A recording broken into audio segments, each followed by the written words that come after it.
Okay, hello everybody. I am here with a cup of air on my right side and a pack of sticky notes on my left. I don't know why I needed to know that, but anyways, this is my very first just talking about my book. Hopefully it'll become a book one day. It's basically just a story. I'll be posting it on YouTube. Actually, I probably should have already posted the first episode of the story. Is it episode first chapter, whatever? First section of the story. This will contain spoilers for that, so probably watch that one first. I will be mostly writing stuff down on this beautiful board right here. I'm tired right now, so let's kind of just get into it. This is just for me to continue talking about my book, so I can kind of just think through my thoughts. You don't have to watch the whole thing. This is just so I can make my story as good as it possibly can be without having to edit it a bunch, since this story is gonna be basically, I'm not gonna edit it at all because I'm just gonna be posting it on YouTube as I'm writing it, and I am kind of perfectionist, so I really don't want my rough drafts to be put out there for everybody to see, so I'm just trying to make it the most perfect it can be. Anyways, I think for this video, I'm going to be trying to streamline Eclipse's personality and development and kind of see how I want to start off the story and just kind of all stuff like that. I kind of had a couple main routes that I wanted to take with Eclipse. Personality. I'm sorry if you can't read my handwriting. It probably sucks. That just says Eclipse's personality and development. So I took her personality test in her mindset and I got INFP. If you watched my earlier video I made about Eclipse, not the story, she was my contest entry for Luna Gemstones contest a while back, so I talked a little bit about her in that video. But basically, she is very self-critical. She doesn't really like herself. All the people around her don't like her because they believe, okay, I'm gonna have to explain a little bit more. So the Flocks are basically they're natives to the land and they're just kind of nomads. They travel in larger groups, but they still migrate and they don't really linger in one place for that long. And so they kind of have these very strict beliefs. They've been tradition, they've been locked in place, set in stone kind of. So the Flocks, I'm kind of trying to piece together what they believe. So they believe in this kind of sun god. I'm gonna come up with a name for her eventually. I wish I had a drawing of him. I'll probably come up with something later. You guys probably already know this if you read this story, but this is something that I haven't developed this very far, so I'm gonna just talk through it. The sun god, he's kind of the creator of light, creator of everything, kind of just your typical god, I guess. I use light specifically because since they are dragons, they have the ability to breathe fire. And if you read the story, you're wait a minute, Eclipse can't breathe fire. So these dragons, they're all orange and this very beautiful golden burnt brown color. So if you know Eclipse's design, that's half of her body. And so that is the same color that the sun god was. And so they think that anyone who is that color is more holy, I guess. And so they kind of have these attributes. So the sun god has 6 pairs of wings. That's 12 wings in total. And long horns, orange feathers, because the dragons have feathers in my world. I mean, that's kind of it. I'll put breathes fire, just, yeah. So those are the attributes of the sun god. But they also believe in, he's not really a god because he betrayed his brother, which is the sun god. I'll just say moon god. I guess that's kind of, I'm not entirely sure how he betrayed his brother yet. Here, I'll think through that in this video. He is kind of basically the polar opposite of his brother. He has blue feathers, and he doesn't breathe fire and has no wings. This is kind of their opinions about just the descriptions of their two main figures in their beliefs. This, who they all aspire to be like, and this is good. But this is unholy. It is a sign of dark magic. So Eclipse, who has blue feathers, doesn't breathe fire, has no wings, she kind of just feels like, I mean, one, she thinks she's ugly, which honestly I don't think so, because like I love her design, but I mean, just that's just because like I designed her. She thinks she's ugly because she has a lot of these traits, even though she does have some orange feathers too. She actually has more orange feathers than she has blue feathers, but like just in her mindset, she has more of these attributes than she does of these attributes.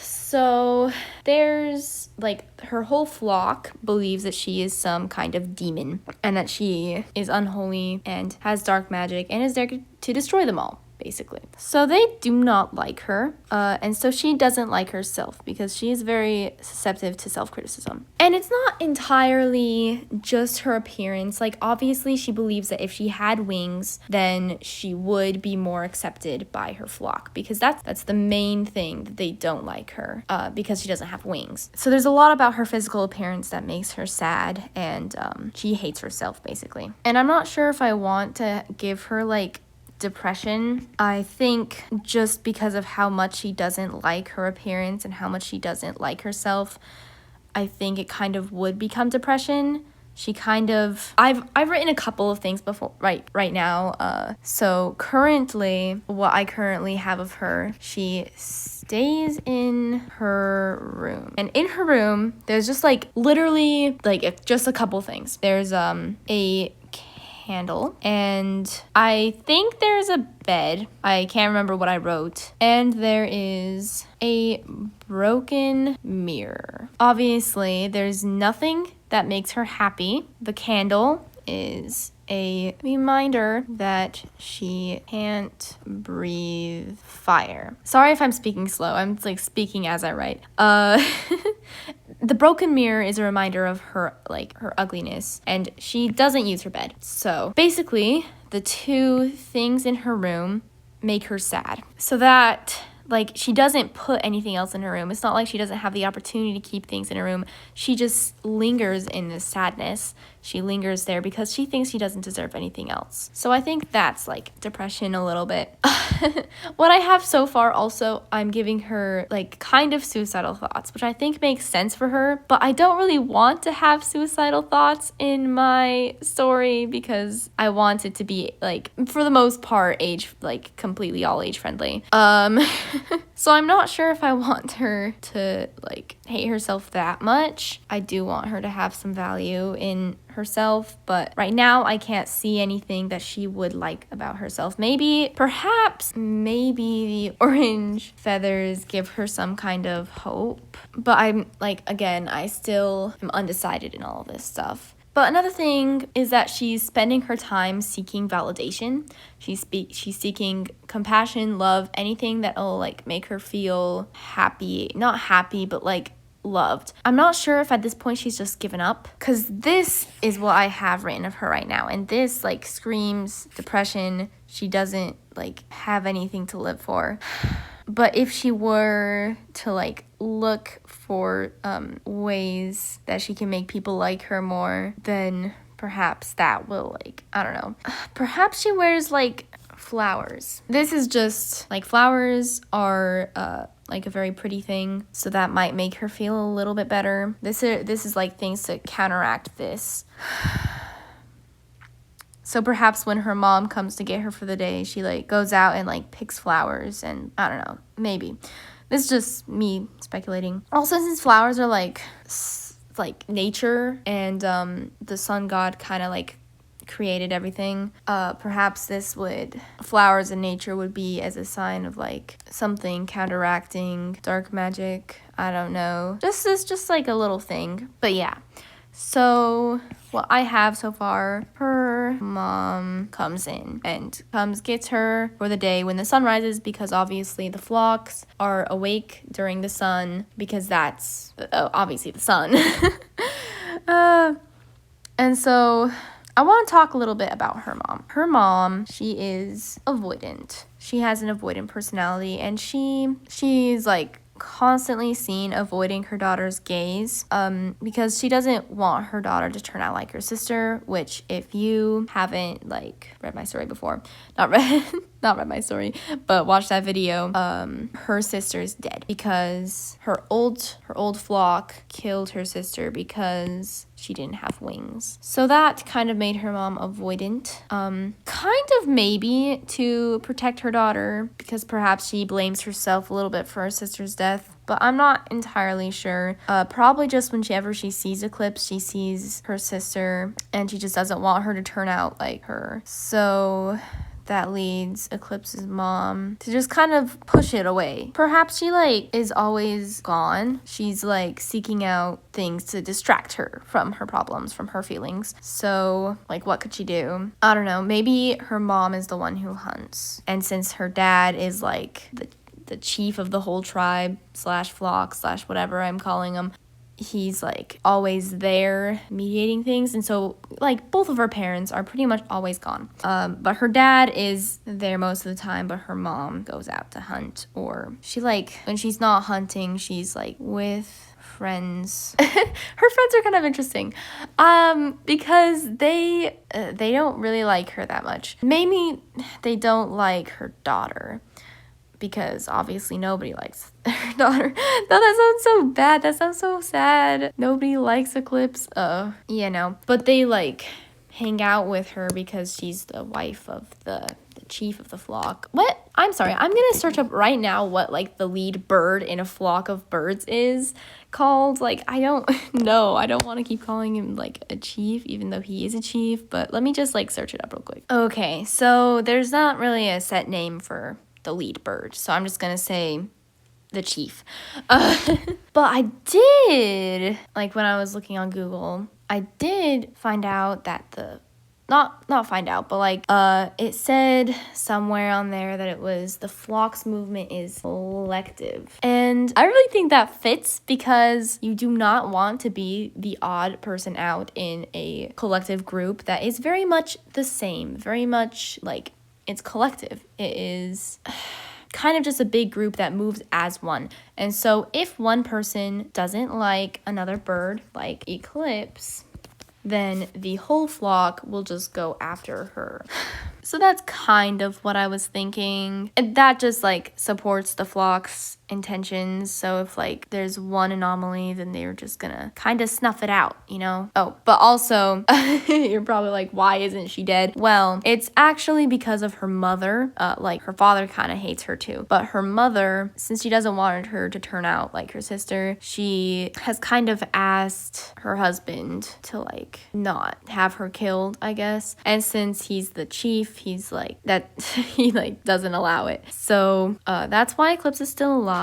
Her mother really does love her, and I want to be able to show that she loves her and cares about Eclipse, while also still like showing that she's avoidant. I'm not sure how I can do that, because a lot of people are going to directly, like when they see that her mom is avoidant, they're gonna see that she is neglectful, which she is. Like, I'm not gonna say that she isn't. She is. She definitely is gone a lot of the time and doesn't really like take care of Eclipse as much as she should, especially in like the mental well-being side. Like, she makes sure she's alive, and that's like basically all she does. A lot of people, I think, will assume that that means that she doesn't have any feelings for Eclipse, doesn't care for Eclipse, but I don't want that. So I'm kind of trying to find a way to show that she cares, but also showing that she's avoidant. And this is a little conundrum. I think maybe, okay, because like I was thinking showing that she does things like getting Eclipse up in the morning and like brushing her wing against Eclipse's back. Those things I think can show that she cares, but also in the scene I want her to be avoiding her gaze and not like looking directly at Eclipse to kind of show more of that avoidant stuff. And then as the chapter progresses, I feel like we could brush on the topic that she's always gone and kind of maybe should we explain in the first chapter or like the later chapter why Eclipse is still alive? I think the first chapter is mainly for identifying Eclipse and her wants and like inner conflict. A lot of that stuff, a lot of that juicy stuff. So what is going to be the main conflict of this story? Because right now I don't really have a main conflict. Okay, there's like conflict. Never mind. I'm just like wondering in the first chapter, how should I set the scene? Because the first chapter is a first impression. It is the way to catch everyone's attention. I need a good hook. I was thinking of doing like all the voices in her head telling her that she is ugly, worthless, kind of just what everybody else tells her. And I feel like this would work with my voice, but it wouldn't work. It wouldn't work. Oh, hi. Oh, hi. My sister's here and she's gone. Bye. I feel like it would work with my voice, but it wouldn't work like when you're reading it. So depending on whether I want to have this book printed or not, I don't know, because I've seen writing done like pretty well where it's like chaotic and you can't really tell what's going on. It's like muddy, which is kind of what I want, because I wanted to show her muddy thoughts, because she has like a lot of thoughts, but they're all kind of surrounding her insecurities, kind of, but like I want it to be very like muddy, like your actual thoughts would be. But yeah, those are all my thoughts for the first chapter of my book. I'll see you next time, which will not be anything relating to Casting Shadows. I think next week I'm planning to have a 10 styles challenge, hopefully, if I am not busy. Anyways, yeah, that is all I have. So goodbye. Yeah, goodbye.